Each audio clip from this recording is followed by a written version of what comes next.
All right, I'm Ayman Mohyeddin at MSNBC World Headquarters in New York. President Trump has spent the last 24 hours on the world stage, but this afternoon could mark a critical turning point in the uncovering of the president's foreign policy. Right now, this hour, he's speaking with French President François Hollande, an ally who's been critical of President Trump, as has been German Chancellor Angela Merkel, who the president spoke with this morning.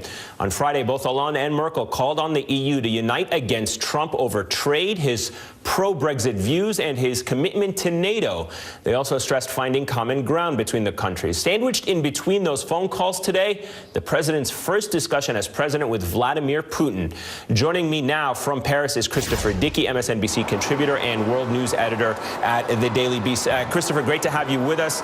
Merkel, Hollande together in Berlin Friday, speaking out at a press conference against President Trump, in a sense representing the EU, just as Theresa May, the UK Prime Minister, was meeting with Trump in Washington. So it seems, at least from afar, a geopolitical chessboard of sorts. What's your big takeaway from the past 24 hours?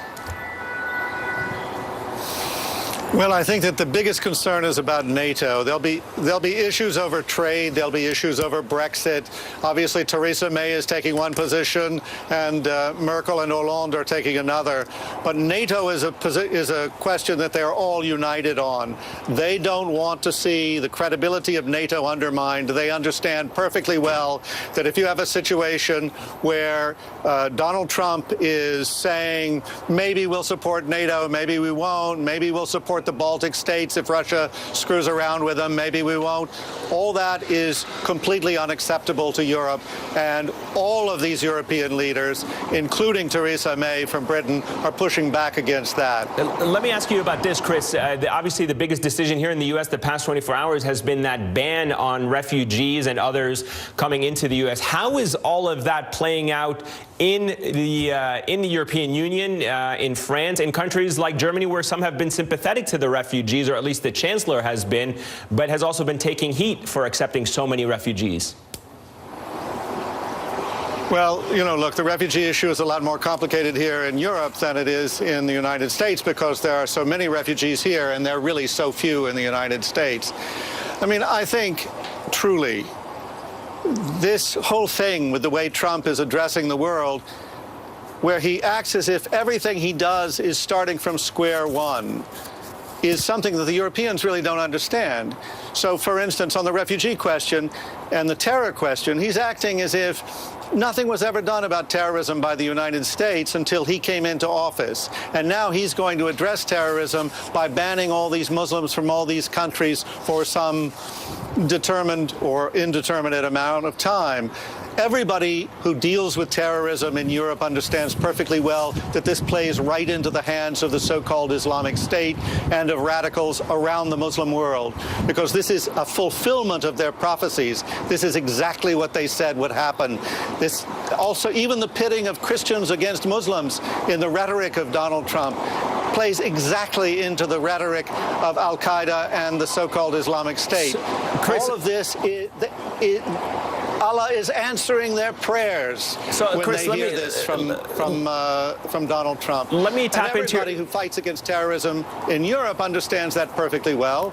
And frankly, almost all the people who fight against terrorism in the United States, who are actually in the trenches, actually fighting against the Islamic State, they understand that too. Let me tap into your expertise a little bit from 35,000 feet. Take the big picture approach. You had today President Trump get an endorsement about the building of his wall with Mexico from the Israeli Prime Minister Benjamin Netanyahu, who tweeted out saying it's a great idea. He did it in Israel on the southern border between Egypt and Israel, prevented illegal immigration into that country, mostly of Africans. Is there a shifting of alliances here between the United States and the world? And how does that new alliance map look like if you have countries like France and Germany on one side, Israel and the United States talking about issues of building walls on the other side? Well, if you go to Israel and you see the wall that runs through Jerusalem, you will have a very different opinion of the idea of building walls, because what you see is a divided country. What you see is people not only walling others out, but walling themselves in. That is exactly what Trump is proposing with the notion of a wall that he is putting forth on the Mexican frontier.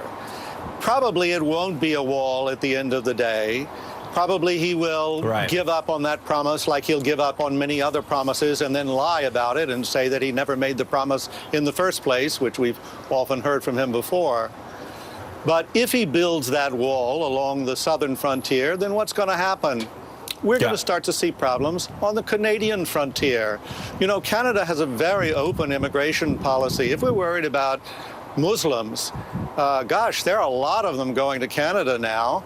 And in fact, Canada has been regarded by counter-terror forces for a long time as a potential security threat.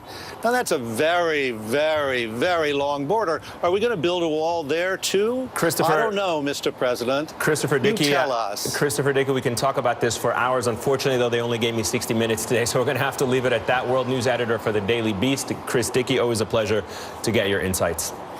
We continue to monitor those protests outside of JFK Airport here in New York in the wake of President Trump's executive order that bans refugees and immigrants from 7 countries. We're going to have a lot more still ahead. Stay with us.